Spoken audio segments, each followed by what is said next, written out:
खुशामदीद ख़वातीन हज़रात, morning show रोशनी में जुनैद इकबाल में एक बार फिर आपका मेज़बान आपकी पसंदीदा शख्सियात और आपके इस प्यारे से प्रोग्राम के साथ हाजिर खिदमत है। टेलीफोन लाइंस आपके लिए ओपन है नाज़रीन, और आप हमें SMS के भी ज़रिए बता सकते हैं कि आप इस प्रोग्राम के हवाले से क्या सोचते हैं और मज़ीद इस प्रोग्राम में क्या कुछ होना चाहिए। इवन अगर कोई पैगाम देना चाहें तो रोशनी लिख के स्पेस दे के मैसेज टाइप करके अपना नाम, जगह का नाम और 4646 में हमें आप सेंड कर सकते हैं। तशरीफ़ फरमाएँ। अमेरिका से खुसूसी दावत पर तशरीफ़ लाए हैं, तसव्वुफ़ के हवाले से माशाअल्लाह बहुत काम कर रहे हैं मोहतरम जनाब डॉक्टर अहमद हुसैन मिर्ज़ा साहब, और दूसरी शख्सियत नाज़रीन प्रोफेसर डॉक्टर मोहम्मद अहमद क़ादरी साहब हमारे साथ तशरीफ़ फरमाएँ। अच्छा, बात को थोड़ा सा और आगे बढ़ाते हैं।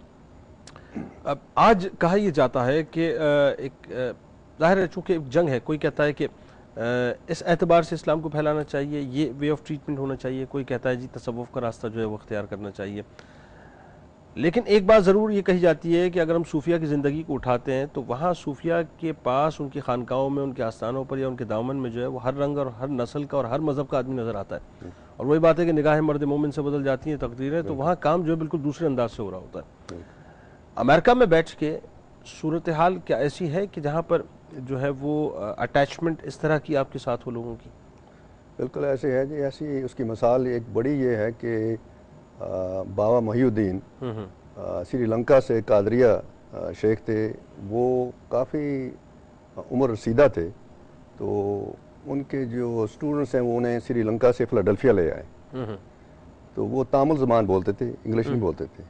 तो अगर आप जाके फिलाडेल्फिया में देखें, वहाँ पे उनका बहुत बड़ा मज़ार है, पहला मज़ार है, वहाँ पे उर्स होता है। अच्छा, हाँ जी, और जिक्र होता है, लंगर है। अमेरिका की बात हो रही है? अमेरिका की बात हो रही है। फिलाडेल्फिया में लंगर है, कोई भी जाता है मज़ार में, क्या बात, तो खाना वहाँ पे होता है। मैं खुद गया हूँ। वाह। तो यानी अगर इसका मतलब ये हुआ कि अमेरिका में किसी को मज़ार तलाश करना हो तो मैं उसको बिल्कुल परेशान होने की ज़रूरत नहीं है। बिल्कुल। और उनकी अपनी मस्जिद है, और उनके जो कन्वर्ट्स थे वो ज़्यादातर वाइट अमेरिकन, अच्छा, जूइश, क्रिश्चियन, अटर्नीज, डॉक्टर्स।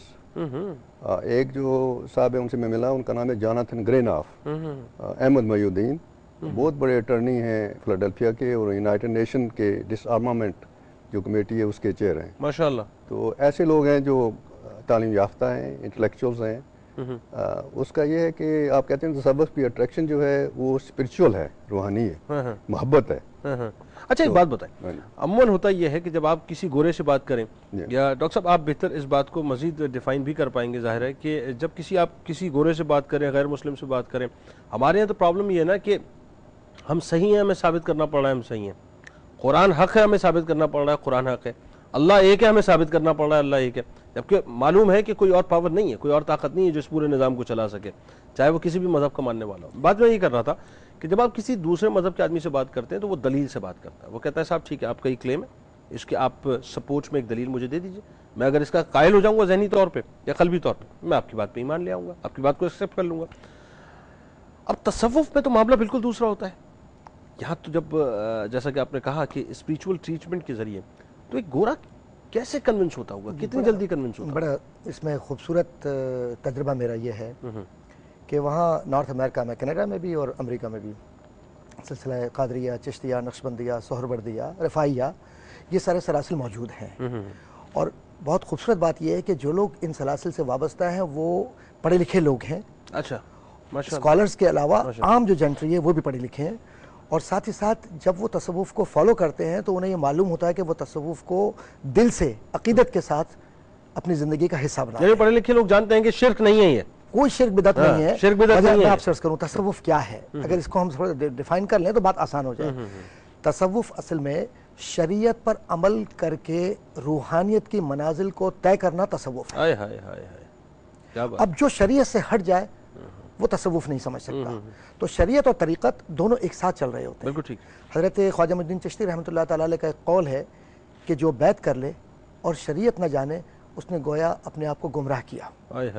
अब ये गुमराही से बचने का तरीक़ा शरीयत। और जितने ये सूफिया कराम, बुजुर्गान दीन, सैयद अहमद कबीर रफ़ाई, शेख अब्दुल क़ादिर जिलानी रज़ियल्लाहु ताला अन्हु, हज़रत दातगंज बख्श अली हजवेरी रहमतुल्लाह ताला अलैह, हज़रत ख्वाजा नक्शबंद रहमतुल्लाह ताला अलैह, ख्वाजा सोहरवर्द रहमतुल्लाह ताला अलैह, और दीगर अकाबिरीन जितने भी गुजरे हैं, सब के सब, बाबा फरीदुद्दीन गंजशकर रहमतुल्लाह ताला अलैह, इन सब के अस्माए गिरामी अगर आप देखें, यही असरात है ना जो जा रहे हैं। और अगर आप हिंदुस्तान से निकल कर दूसरे हिस्से में जाए, ईरान, तुर्की और कौम और ऊपरी हिस्से में नज्द वगैरह के इलाके में, तो आपको सूफिया कराम के जो मकातीब नज़र आएंगे। मिसाल तौर पर जो रिसाला कुशैरिया या अल-फतह रब्बानी, ये जो कुतुब आपको नजर आती हैं, या अली हजवेरी रहमतुल्लाह तआला अलैह की जो किताब है कश्फुल महजूब, ये सब के सब ये वो लोग हैं जो साहिब तसव्वुफ भी थे। इमाम गज़ाली को उठा के देखें ना, आप इमाम गज़ाली को उठा के देखें, ये सब के सब वो लोग थे जो तसव्वुफ को शरीयत की रोशनी में दिख रहे थे। कीमिया सादत देखें, मुकाशफतुल कुलूब को उठा के देखें। अब आप सिरुल असरार पे जाइए आप, बिल्कुल तो आपको नजर आता है कि हाँ कुछ है। इस तरह बहजा पे जाइए आप, तो आपको नजर आएगा। और दीगर उलूम जो तसव्वुफ का असर लोगों पर हो रहा है, वो ये हो रहा है कि लोगों को प्रैक्टिकली फायदा कैसे पहुंचे, उसका वो तरीका है जिसको आप कहते हैं रूहानी तरीका इलाज। बिल्कुल ठीक है। कुरान पाक की आयत आपने पढ़ी इस अकीदत और मोहब्बत के साथ कि इससे इनको फायदा पहुंचेगा। और आपने देखा होगा कि अजिन्ना या जिन्नात ये हक है, मखलूक है। बिल्कुल ठीक। जो आसमानी बलाएं ये भी मखलूक हैं, ये भी असरअंदाज होती हैं। तो एंजाइटी और डिप्रेशन डॉक्टर साहब ज़्यादा बेहतर जानते हैं, लेकिन एक अदना सा मैं तालिब इल्म हूँ सोशल साइंसेस का और साइकोलॉजी को थोड़ा बहुत जो मैंने पढ़ा कि एंजाइटी और डिप्रेशन की या कैंसर की जो बुनियादी वजह है वो नज़र है।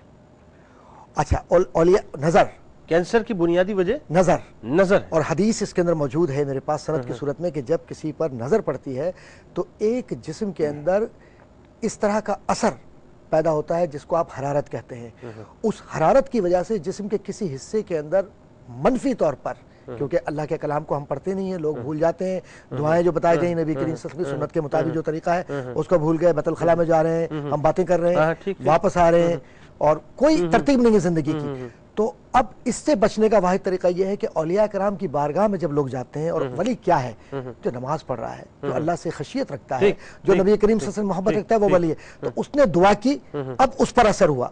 आप चूंकि गोरे की बात कर रहे थे, तो उस गोरे को ये महसूस हुआ कि अब मैं मेंटली कुछ रिलैक्स हुआ। मतलब बात यह है कि वो दुनिया के जाल में इस हद तक उलझ चुका, डिप्रेशन में इस हद तक मुब्तला, और वो एक अजीब कैफियत में कि जी बस अब मैं किसी तौर से सुसाइड कर लूं कि सुकून मिल जाए। तो उस सुकून को तलाश करने के लिए उसको अगर वाहिद रास्ता नजर आया तो तसव्वुफ नजर आया। जिक्र की गुफ्तगू करते हैं डॉक्टर साहब, जाहिर है जिक्र है, तसव्वुफ है, और ये तमाम चीजें, ये बड़ी एक प्यारी सी गुफ्तगू है नाज़रीन। थोड़ी सी और गुफ्तगू करेंगे इंशाल्लाह, आप हमारे साथ रहेंगे और हम आपके साथ बस जाते हैं, फ़ौरन ही इंशाल्लाह लौट के वापस आते हैं, मुलाकात होती है आपसे एक मुख्तसर से।